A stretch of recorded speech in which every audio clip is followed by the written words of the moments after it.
What is going on, my broskiis? My name is Toadski, back again, here to bring you guys yet another One Piece Treasure Cruise video. So now that we have had a bit of time to digest the information of Roger, Rayleigh, and Gaban, I want to do a deeper dive onto this character, understand some of the numbers that are behind this unit, understand what characters you could potentially look out for that are going to synergize well with this character, and break down their abilities a little bit more in depth to what we did in the live reaction last night when these characters were first revealed. We'll do a separate video as well for the Rocks Pirate, so stay tuned to the YouTube channel for that one. So let's just go ahead and jump into this, because there's a lot of good talking points that need to be discussed in regards to whether or not this character is worthwhile, okay? So let's jump into things. First of which, int slash a striker. We all understand that. No, nothing crazy there. Now, I guess as soon as we get into things here with this special ability, there's already an immediate talking point that we need to discuss. The special ability states that it reduces special bind duration by 10 turns. Awkward moment here, because their captain ability doesn't remove special bind on themselves, and their EX super also doesn't remove special bind on themselves. What this means is that if this character is your captain and you are inflicted with special bind on your entire team, you cannot remove the special bind. It is a massive design oversight from the team. I don't understand why he just doesn't have an effect in his captain effect that says, you know, remove special bind on the top row completely, remove special bind on himself completely, even remove special bind on himself for 10 turns at a bare minimum, or an EX super that removes his own special bind. He just doesn't have an ability that has that. So what this means is if you're inflicted with special bind on your entire team while he is the captain, you cannot use his special to remove the special bind. Massive problem there. Don't like that. But what this does mean is that if you do use them as a crewmate, he does evade the special bind as a sub. So, you know, there's give and take there. It's a bit of a weird situation, honestly. It's just really, really bizarre. First of which, he also gives you the int type territory, which I think is just kind of an okay buff, nothing too crazy. This is only really going to be beneficial if you are running predominantly an int focused team. So we don't currently have an effect in the game that changes the color of all characters on your team. So the class type territories are definitely easier to fulfill rather than, you know, full type. But still, this is just bonus damage, right? Because this does stack with class territories as well. So at the end of the day, you should just be looking at this as bonus damage. Nothing really too crazy. Now, he does focus on give you color affinity buffs for Slasher and Striker characters for 2 turns. This type of ability, I've never really been a big fan of characters that predominantly focus on color affinity, just because those type of effects will only give you benefits if you have type advantageous damage. So if you're going up against a Psi-type enemy and you have int characters, you'll get super effective damage. This is only where color affinity comes into play. At the end of the day, it is just bonus damage. It's fine. It's a perfectly okay color affinity boost. I would have definitely preferred the color affinity boost to be a little bit higher. I feel like 2.75 is just fine. You can buff it twice though. You can give 2 buffs to it. So my assumption is one of the rare recruits in this batch is probably going to have a double special effect to buff the color affinity. That's going to be my guess. Okay, we'll see though. Now, they have an action special. Well, this is an action special, and the multiplier that is changing is right here. So you need to have a Slasher or a Striker captain, and then you will get a 2.5 times chain buff. Now, the wording is a little odd, but from the wording, my assumption is that this is a chain multiplicative buff. And the fact that this is a chain multiplicative buff is really, really good. If this is chain addition, this would be absolutely garbage. The fact that this is multiplicative is a big deal, because any slight addition or alteration or change to the multiplicative side of things gives you way more chain compared to a chain addition. So this is a really big deal, and I want to circle back to this chain multiplicative stuff a little bit later on once we get to the captain effect, because we'll go through some of the numbers. So moving on from that, if you have a full team of slashers, or you have a full team of strikers, which is a really awful condition, you have to fulfill one of these: full team of slasher or full team of striker, then you'll get a advantageous class effect buff for 2 turns for Slasher and Striker. I think this effect is fine, but of course you're only really going to benefit from this if the enemy actually has a weakness class for Slasher and Striker. So the way that I see this character is it is very reminiscent of New Year's Legend Sabo that came out at the start of the year, because that character also focused on advantageous class effect, and I just feel like the only real use case for this is if you're predominantly going against a Psi-type enemy and they're weak to Slasher and Striker class. Because at that point, yes, this is going to be a fantastic special that you probably want to utilize. And then this condition is pretty rough. Of course, Zoro and Sanji exist, will fulfill that. But like, if you want to try and build a team without Zoro and Sanji, like, this is going to be kind of annoying to use. But at the end of the day, you only really have to fulfill that condition if they have weakness class to actually get the bonus damage from it. You know what I mean? So it's not that crazy, but you just have to look out for it. If they have weakness class, you really should be trying to fulfill this. And then this final part of the special is just a totally like whatever type of effect. I don't know why they opted to have this on the kit. It's just so weird. If there is a Logia, Paramecia, Zoan, Mythical type Zoan, or an Ancient type Zoan enemy, then it will further buff the color affinity and then advantageous class effect by 0.25. Why? I don't know. So it becomes a 3 times color affinity and a 2.5 times advantageous class effect. Okay, like, whatever, bro. Most of the time you can ignore this. If you get it, cool, but it doesn't really mean much if you get it or you don't get it. So at the end of the day, I just feel like this is not like an ultra crazy special ability. I just think that, okay, you can get some utility potentially. I will say that the decreased chain multiply growth rate buff from their special that they remove synergizes well with the fact that they're a chain multiplicative buff special. And then, you know, color affinity, chain multiplicative, potentially advantageous class effect. You know, it's just kind of like whatever. Like, it's not a crazy special ability, okay? Let's move on, because there's more to discuss. So first of which, in their captain effect, to give -2 turns to special charge time versus effect gauge and switch effect gauge. Fantastic ability. We know that Luffy, Zoro, and Sanji in part 1 of the celebration also had this effect, and that was massive and really good that they had that. Furthermore, they give Int Slasher Striker 6 times attack, 1.35 times HP, and everyone else gets 4 times attack. Now, this is not like crazy. I mean, 6 times captain effect is nice to have for sure, but it's not like the craziest thing we've ever seen. And they do still give buffs to all other characters, so if you do want to still run characters that are not Int, Slasher, or Striker, you can still use them if you want, which is cool. You still get a minor buff out of them. That's fine. This effect here, I am really confused why this even exists anymore. Like, if we're talking 5-6 years ago, 20% damage reduction meant a lot more back then, because you actually had to take a lot of damage from enemies, or like a lot of the time you'd like store through content, and having damage reduction in a captain effect actually made a massive difference. But with the way that things are right now, damage reduction in a captain effect, I would say, is probably one of the most redundant effects in the game. Like, I'm not saying it's completely useless, because yes, there are definitely use cases where this is good, but 99 times out of 100, like, you just do not need this. Like, this is pretty weird. I would much prefer this to be replaced with something else. Like, end of turn healing is definitely far superior over a damage reduction effect, so I just don't really get why they have this. They also make int and tandem slots beneficial, which is neat, but one thing that I should probably mention, this character is a super tandem character, right? This character doesn't have any effect of orb manipulation at all. No slot manipulation. So despite the fact that they make these slots beneficial, and they are a super tandem character, they don't have a way to generate a tandem slot. So you have to use other characters to generate a tandem slot to then use that super tandem ability. So yeah, I think that's also a bit of a weird missed opportunity. I don't really understand it. Now, this effect in their captain effect is quite interesting. This is the first character in the game to have this, to reduce damage threshold effect by 100% on the enemy. Now, the wording here, it says, does not apply to captain and crewmate ability effects. The effect increase and decrease only occurs one time, cannot fall below 0% or below. So, with the way that this is worded, I believe what this means is I don't think it means that, you know, you can only remove damage threshold once.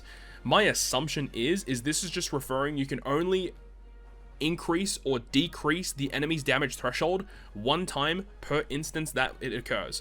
So what it means is, like, if you enter stage 3 of a fight and they have threshold and you set it to 0, and if then you enter stage 4 of a fight and they have threshold again, then it would still remove it. I believe this is just permanently, anytime the enemy puts damage threshold on themselves, you set it to 0, essentially is what it is.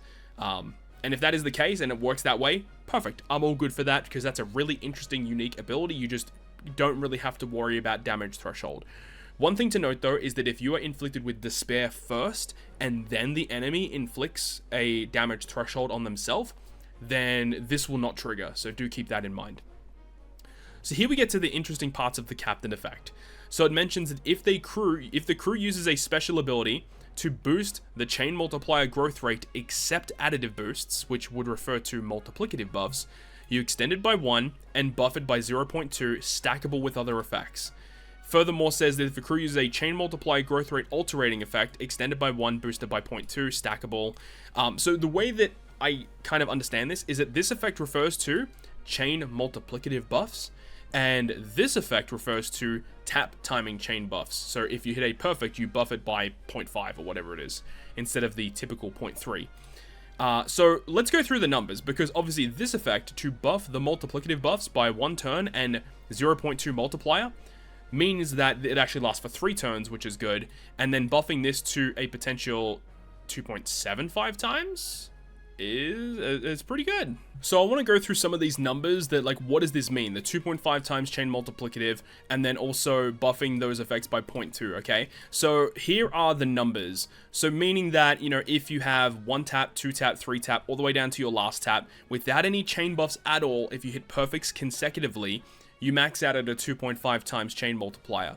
Now, when you end up using Roger Rayleigh Gaban's special ability without any other buffs, and you hit all perfects, you cap out at 4.75 times chain, which is a pretty big chain buff, right? That's a huge chain buff just from one special. However, you do get a little bit of like diminishing returns if you opt to go out of your way to use Roger Rayleigh Gaban as the captain, right? So if you use them as the captain, it buffs that 2.5 times multiplicative buff by 0.2, which means that it will now go to a maximum of 5.125. And of course, this is without any tap timing chain buffs, chain additions, chain boundaries, any of that. This is just Roger Rayleigh Gaban special. And then if you do go out of your way to use double Roger Rayleigh Gaban captains to get a further 0.2 buff to the chain multiplicative effect, then it goes to 5.35. So you can see that there isn't much of a change by using double captain, and in most cases using double captain doesn't help you out that much because you lose out on utility by, you know, having another captain instead. So, I mean, still, by using one special ability without the captain, you're still getting a great chain buff. If you do use them as a captain, that is further buffed slightly. And then, I mean, I just don't really suggest running double Roger Rayleigh Gaban for almost anything. I just don't think you really get much out of it. I mean, specifically talking about the chain-related effects. So there's that. So hopefully you guys understand that. And again, as I said, this is not talking about any other chain buff. This is just all perfects with Roger Rayleigh Gaban special activated. So the chain is quite good. Chain is looking pretty good. And the fact that in their special they also remove chain decrease effects by 10 turns is great synergy with that effect as well. Okay. Now, the final effect in their captain is that they will also go ahead and state that if they are the captain and you perform excellent action special for 3 turns, you get a 1.3 times color affinity boost. So what this ultimately means is that if you have their 6 times captain and you have them as your own captain and you get the 1.3 color affinity boost, you get a 7.8 times captain effect, right? It's like that further color affinity boost is added on top. However, you got to remember, you only get this buff if you have type advantageous damage. If you don't, then the 1.3 just doesn't work, and it's still a 6 times captain. One thing to note, though, is that the 1.3 also works in reverse, meaning that if you have a character that is a strength unit and you attack a quick enemy, then the 1.3 works negatively for you, so it ends up being a 4.6 times captain instead. So you do have to be very cautious about this effect. I've never been a fan of characters that do this. I would much rather just be an attack buff rather than the color affinity buff. It's just kind of like whatever. But again, like, this character is focused on the whole color affinity side of things, doing damage against characters you have advantageous damage against. It's just the fact that we don't really get much or many characters in the game to do rainbow damage, which could, you know, could really abuse this type of effect against, okay? Crewmate abilities is fine. Now, the Super Tandem and EX Super here that we're seeing, so the characters that are required for each of these effects are the exact same. You need 2 or more characters for the Super Tandem, you need 2 or more for the EX Super, so that's pretty easy to talk about. So let's have a look and see what characters you can actually use. So what I've done here is I've made a command on the database. This command will filter out every single character except for Roger Rayleigh Gaban, because it takes them out, and these are all the characters that you can use with Roger Rayleigh Gaban to fulfill the Super Tandem and EX Super requirement. So I guess the first thing we should do is let's just filter by Slasher and Striker, because these are the characters that you predominantly want to use, and see if any of these characters are actually worthwhile. Now I see here, Buggy, Croc, and Mihawk cross-skilled. This is a really nice one because of the set target status. You can get the utility here. You get the orb boost as well. They can do some fixed damage.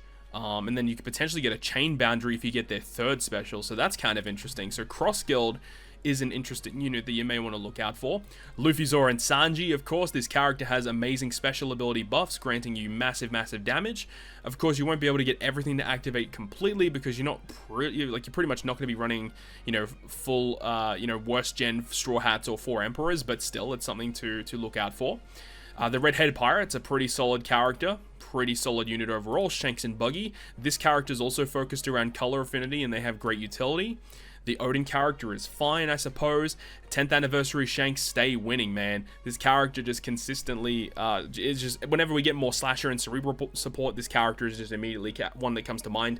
And the interesting thing is that you have like Roger Rayleigh Gaban, which gives you a color affinity boost, and then Shanks, he also can give you a color affinity boost, but the thing with him is that if you already have a color affinity boost, then you get a chain boundary for 2 turns. So I think that's actually kind of interesting that you can use it in that kind of scenario. This character also has a barrier removal, so let's say the enemy has 4 turns of barrier, you can use the EX Super of Roger Rayleigh Gaban to remove 1 turn of beneficial effects, and then you can use the Shank special to remove 3 turns of barriers. Pretty cool. He removes Rainbow Shield, Roger Rayleigh Gaban Captain removes Threshold, so great synergy that we're already seeing across the board between 10th anniversary Shanks and Roger Rayleigh Gaban. Even Versus Kid is a pretty good, versus Shanks, should I say, is a good character, right? If you run a full team of slashers and you use his special, you get the double stacking conditional buff with his Versus effect. You just get like crazy damage. Of course, in order to get the full team of slashers, you have to run that, or you can use a character like Zoro and Sanji, which would work pretty well with Roger Rayleigh Gaban and the Versus Shanks. So pretty interesting stuff there. I do think that Ace and Sabo, they've got some decent utility. Yamato and Ace has always been a pretty good character with decent utility captain, chain boundary, ignited conditional boost, attack boost, special reverse stuff. Pretty good character overall. We also have, like, Luffy and Zoro are kind of interesting because this character does not currently have a super evolution or a level limit break. So this character with a potential buff might be a really interesting scenario. Legend Toki is a really good character to use. This character is one of the best legends in the game, and the fact that this character is one of the characters you can use to fulfill the EX Super and Super Tandem requirement is phenomenal. Very good. Anything else worthwhile, though? I mean, there was like Quickbeard, as we kind of saw before. Like, Quickbeard's kind of cool. But then, like, we're getting, like, we're scraping the bottom of the barrel here in terms of characters that are Slasher and Striker. This guy might be kind of interesting. The reason for it is not only just for Roger Rayleigh Gaban, but also the Rocks Pirates. So this Ace is a character that allows you to get a full board of tandem slots, right? When you use the full special, you get the full board of tandem slots. He does do the health cut, so if you want to use Rush Sugo special, it's not really great for that. But then it also gives you the ignited conditional boost, double stacking conditional boost. So I think that this Ace is a good character. Maybe this Ace will finally see some play. This character really hasn't seen much play since he came out, so maybe we'll finally get a chance to use him moving forward. We shall see. So those are just Slasher and Striker. Let's see just Int. Any good Int characters? I mean, this guy right here, Monkey D. Luffy, this is going to be a really good character to use with Roger Rayleigh Gaban. So this special ability is interesting, though, because he does already move Threshold with the special, so that's a little bit of overlap between him and Roger. Bind removal is quite good. He has Despair removal in the Captain, also the Orb change, the base attack buff, and then also the attack boost, and then you can also buff Orb boosts, so that's interesting. This character, I think, is going to be a pretty solid option, so do keep that in mind. Halloween Ace is a solid character overall. But again, I think we scraped the bottom of the barrel very quickly. Now, the last thing that I also wanted to talk about is I wanted to look at characters that are fighter class. At the captain ability here, when you use him as a captain, you can use the EX Super, changes fighter character's first class to slasher unless the character already is a slasher class. So looking at the characters that are fighter that are also within this condition are definitely worthwhile because you can just change them into slasher characters, right? Which is really cool. So the fact that you can make Halloween Ace a slasher is actually pretty sick. I kind of dig that one. Who else do we have? My man Douglas Bullet stay winning. And you know what's actually kind of crazy? I couldn't believe that Douglas Bullet was mentioned here because, I mean, yeah, we knew that he was a part of the Roger Pirates at one point, but we just never expected him to actually show up here. So I wouldn't, I mean, that'd be crazy. Imagine him being one of the rare recruits of the batch. That would be kind of crazy. Anyways, but Douglas Bullet being here is a very, very interesting one. Because remember, with his captain effect, he does boost strength, quick, and int, which Roger Rayleigh Gaban are int, and he has the effect in his captain effect to make his own normal attacks super effective, which can fully abuse all of the effects in Roger Rayleigh Gaban that allow you to do like heaps more color affinity buff, making this super effective against all types. I mean, maybe it's the time for Douglas Bullet to make a bit of a comeback. That's kind of sick though, man. This Monkey D. Luffy from the New Year's celebration, he's a fighter character, making him a slasher could work well. Increased damage taken is incredibly strong. I mean, you've got Galaxy Impact Garp, but we can kind of forget about that one. Obviously, a lot of Luffys. There's a couple of Garps as well. Log Luffy, who is just kind of dead in the water because they're not going to give him a 6+. That does kind of suck. This is the free Luffy that you get just from logging in, from when you start the game. This guy is also a fighter character, so that you can transform into Slasher via Roger Rayleigh Gaban's abilities. You've got the Stampede Luffy, or the Film Red Luffy, the Psy one, which is kind of whatever. This Luffy can be transformed into a Slasher. That's kind of cool. This guy to be transformed into a Slasher, also pretty interesting. Pretty interesting overall. But I think there's not really many other characters. So we'll have to wait and see what the rare recruits of this batch are. I think that could be kind of interesting depending on what they select. But we'll have to wait and see, right? We'll have to wait and see. There's a lot of good characters you could potentially use, but I'm not too sure how it's actually going to work, right? In terms of what's going to be the best characters. So we've gone through quite a lot of characters that you could potentially use, but I think the rare recruits are going to be interesting. So you'd hope that the rare recruits are going to synergize well with Roger, Rayleigh, and Gaban. Now, finally, I guess we could briefly go over their Rumble stuff. The character is very simplistic in Pirate Rumble, but the character is very, very good.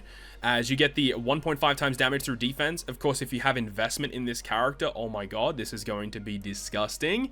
Now, this effect, you get the 4 times damage to all enemies if you're below 40% health. I mean, fine. This mainly is because of this, because when you have him with his Rumble ability, if you have 6 or more int characters on the team, when he is knocked out, he immediately activates his Rumble special. Like, I can just see so many situations where you knock out Roger Rayleigh Gaban, boom, you're just inflicted with this, and then this as well. Like, this is gonna just tear through. Like, this is just such a disgusting effect. I absolutely hate this. This guy is going to be an absolute menace in Pirate Rumble. His Rumble ability as well is just solid overall, giving int and strikers 6 health, 6 defense. You get blow away as well, and you get the CT increase. The combo of HP, defense, and CT is just gross. It's disgusting. And then Roger Pirates get 5 attack and speed. So he himself, 6 health, 6 speed, 5 attack, 5 speed, 3 CT. Like, that is so disgusting. He just does so much. I mean, the only real drawback is that he's a 36 CT, which is definitely on the higher end of things. But with this type of special and the fact that he can auto launch when he dies is pretty massive. The Grand Party Burst skill is interesting. I don't know if this is going to see active play in any sense, but the fact that it only gives Psy and Int characters the damage through defense, not really too sure if it's going to be that great. But you do get Slashes getting the level 3 CT increase in the leader skill, which I think is honestly quite cool, but we'll have to wait and see. I do think that in Rumble, this character is going to be really, really gross to go up against. So that's the initial breakdown that I've got here of Roger Rayleigh Gaban. Definitely let me know your thoughts and opinions about him after we've gone through all of this information, the chain buffs, the types of units that are going to synergize with him. Obviously, it synergizes well with the Rocks Pirates. You can use them together to make a pretty interesting team. So we'll see what happens. But once we get the full data download with the badge and further information, I'll make sure to bring you guys a dedicated video for that. Hopefully you enjoyed the video though, and if you did, make sure to go ahead and leave a like. And if you want to stay up to date with all the content I post, including more One Piece Treasure Cruise content, make sure to hit the subscribe button down below. On that, guys, I'll see you guys within the next video.